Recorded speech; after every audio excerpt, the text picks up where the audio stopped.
कहते हैं इंसानों का या इस पृथ्वी पर मौजूद सभी जीवों का जीवन चक्र 3 हिस्सों में बटा हुआ है। तो पहला चक्र आता है बचपना, दूसरा जवानी और तीसरा होता है बुढ़ापा। और बुढ़ापा सबसे आखिरी जीवन चक्र होता है जो दर्शाता है कि अब जीव का जीवन इस पृथ्वी से समाप्त होने ही वाला है। लेकिन हम मनुष्यों में हमेशा से बुढ़ापे को लेकर डर बना रहता है कि हम बूढ़े ना हो, और इसके लिए इंसान बहुत प्रयास करता है कि वो बूढ़ा ना हो, हमेशा जवान रहे। और इसके लिए काफी नुस्खों का प्रयोग भी करा जाता है। और आज के समय में तो हजारों कंपनियां हैं जो लोगों को जवान बनाए रखने के लिए काफी प्रोडक्ट्स मार्केट में लाती हैं, जो ये दावा करती हैं कि आप अगर हमारे इस प्रोडक्ट का इस्तेमाल करेंगे तो आप जल्दी बूढ़े नहीं होंगे। और तो और कुछ लोग जवान बने रहने के लिए प्लास्टिक सर्जरी जैसी चिकित्सक प्रणाली का सहायता भी लेते हैं। लेकिन ये परम सत्य है कि आप कुछ भी कर ले, चाहे कितने भी महंगे से महंगे प्रोडक्ट लगा ले, या फिर घरेलू नुस्खों का इस्तेमाल कर ले, या फिर प्लास्टिक सर्जरी का ही सहारा क्यों न ले लें, ये निश्चित है कि बुढ़ापा आने से कोई रोक नहीं सकता है। लेकिन आपको ये जानकर हैरानी होगी कि कुछ वैज्ञानिकों के द्वारा ऐसा कहा गया है और ऐसा दावा भी किया गया है कि इंसान के बुढ़ापे को रोका जा सकता है। और इस रिसर्च का उन्होंने नाम रखा है एज रिवर्सल एक्सपेरिमेंट। और इस एक्सपेरिमेंट में किए गए रिसर्च से काफी चौंकाने वाली बात ये सामने आई है कि इंसानों का जो शरीर है, यानी हमारे डीएनए में जवानी की एक बैकअप कॉपी होती है। ठीक उसी तरीके से जिस तरीके से कंप्यूटर में काफी करप्ट फाइल होती हैं और उस करप्ट फाइल को ठीक करने के लिए कंप्यूटर को रीबूट या रिस्टार्ट किया जाता है, ठीक उसी तरीके से इंसानों यानी हमारे शरीर में पाए जाने वाले जो डीएनए है, उसमें छुपे कुछ ऐसे टिश्यू या कोशिकाएं होती हैं। अगर उसको एक्टिवेट कर दिया तो आप ये जानकर चौंक जाएंगे कि इंसान वापस से बुढ़ापे से जवानी की तरफ आ सकता है। भले उसकी उम्र 50 साल हो या 75 साल हो, वो वापस से 30 से 35 साल की उम्र में आ सकता है। और ये हम नहीं कह रहे, ये वैज्ञानिकों ने ऐसा दावा किया है कि ऐसा हो सकता है। और इसी एक्सपेरिमेंट को साइंटिस्टों ने एज रिवर्स का नाम दिया है। तो अब आपके मन में ये सवाल होगा कि आखिर ये एक्सपेरिमेंट किस पे हुआ है और कैसे हुआ है और ये एक्सपेरिमेंट कैसे सफल हुआ है। तो इसके बारे में आपको जानने के लिए इस वीडियो के आखिरी तक बने रहना होगा। तो चलिए फिर हम बताते हैं कि आखिर ये एक्सपेरिमेंट किस पे हुआ है। तो इस तरीके के अधिकतर जो एक्सपेरिमेंट होते हैं वो चूहों पे होते हैं। और ऐसा इसलिए होता है क्योंकि चूहों के जो इंटरनल ऑर्गन्स होते हैं या फिर कहें जो फंक्शंस होते हैं, वो अधिकतर इंसानों के इंटरनल फंक्शन से काफी मैच खाते हैं, जिसकी वजह से साइंटिस्ट चूहों को काफी आइडियल एक्सपेरिमेंटल टूल मानते हैं और उसी पर रिसर्च करते हैं। तो एजिंग को लेकर इसी तरीके का एक्सपेरिमेंट ब्रिटिश वैज्ञानिकों ने किया था।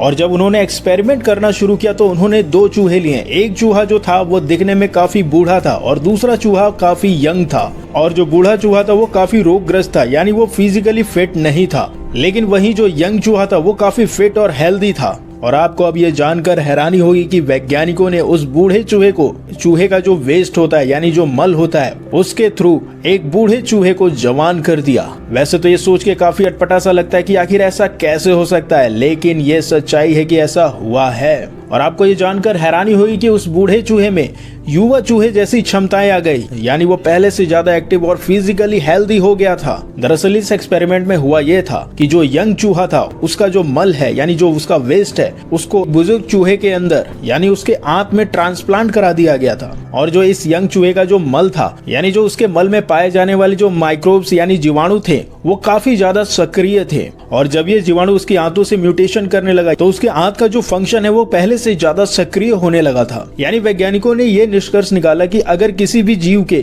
आंतों में पाए जाने वाले जो माइक्रोबायोटा यानी जो जीवाणु होते हैं उसको हम किसी तरीके से सक्रिय कर दे और अगर इन्हीं जीवाणुओं का फेरबदल कर दिया जाए तो जो आंत है वो अपना काम बहुत तेजी से करने लगता है, जो कि शरीर के लिए काफी फायदेमंद होता है। और यही काम उस चूहे के आंत में ट्रांसप्लांट किए गए माइक्रोब्स ने किया। यानी चूहा काफी दिनों बाद धीरे धीरे स्वस्थ होने लगा। और इस एक्सपेरिमेंट से वैज्ञानिकों का ऐसा मानना है कि जब इंसान बूढ़ा होता है तो उसकी जो आंतें होती हैं, यानी जो इंटेस्टाइन है, वो अच्छे तरीके से काम नहीं करती है। और इसकी वजह से इंसानों में रोगों से लड़ने की जो क्षमता है वो धीरे धीरे कम होने लगती है। और इसकी वजह से इंसानों को काफी तरीके के रोगों का सामना करना पड़ता है। यानी सिंपल भाषा में आंतों को शरीर तक पहुंचाने वाले जो ये माइक्रोब्स यानी जीवाणु होते हैं वो बेहतर तरीके से शरीर को काम करने के लिए मदद करते रहते हैं। यानी इस एक्सपेरिमेंट से साइंटिस्टों का ऐसा मानना है कि अगर आपके शरीर का हर एक फंक्शन अच्छे से काम करता है तो आप जल्दी बूढ़े नहीं हो सकते हैं या फिर आप बूढ़े नहीं होंगे। और इसी तरीके से एजिंग यानी बढ़ती उम्र को लेकर एक्सपेरिमेंट हुआ यूएसए की बोस्टन लैब में,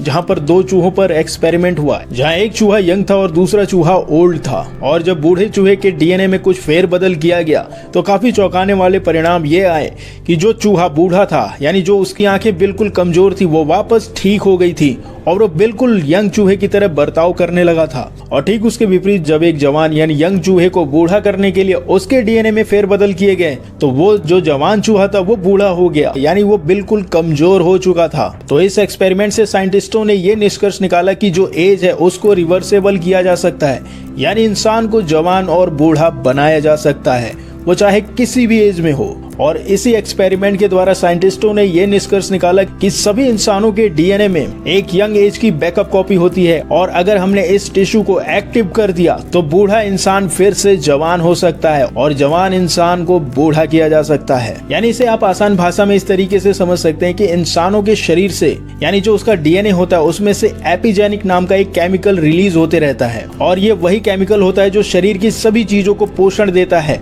और ये इंसान को यंग बनाने में काफी अहम रोल निभाता है। और यही केमिकल जब धीरे धीरे रिलीज होना बंद हो जाता है तो इंसान बूढ़ा होने लगता है। यानी इंसान को जवान बनाए रखने के लिए एपिजेनिक केमिकल की आवश्यकता बहुत ज्यादा होती है और डीएनए से रिलीज होने वाला जो एपिजेनिक केमिकल होता है अगर इस टिश्यू को वापस से किसी तरीके से सक्रिय कर दिया जाए तो बूढ़े व्यक्ति को फिर से जवान बनाया जा सकता है और यही अगर किसी जवान व्यक्ति में निष्क्रिय कर दिया जाए तो एक जवान व्यक्ति को बूढ़ा बनाया जा सकता है। और इसी एक्सपेरिमेंट को नाम दिया है वैज्ञानिकों ने एज रिवर्सिबल एक्सपेरिमेंट। लेकिन यह एक्सपेरिमेंट अभी तक केवल चूहों में हुआ है, इंसानों में इसका प्रयोग नहीं किया गया है। और जब इस एक्सपेरिमेंट के बारे में साइंटिस्टों से ये पूछा गया कि आखिर इंसान बूढ़ा होता ही क्यों है, और वहीं कुछ वैज्ञानिकों और विशेषज्ञों का ऐसा भी मानना है कि अगर इंसान चाहे तो खुद वो अपनी बढ़ती हुई एज को कुछ हद तक रोकने में सफल हो सकता है। और इसका एक सबसे सफल एग्जाम्पल है चैन डो टैंग, जो सिंगापुर के एक मॉडल है और जिनकी उम्र 56 साल के आसपास है और जो दिखने में बिल्कुल 20 से 25 साल के यंग युवा की तरह लगते हैं। और जब साइंटिस्टों से पूछा गया कि आखिर कोई इंसान दिखने में इतना यंग कैसे हो सकता है इतनी ज्यादा एज होने के बावजूद भी,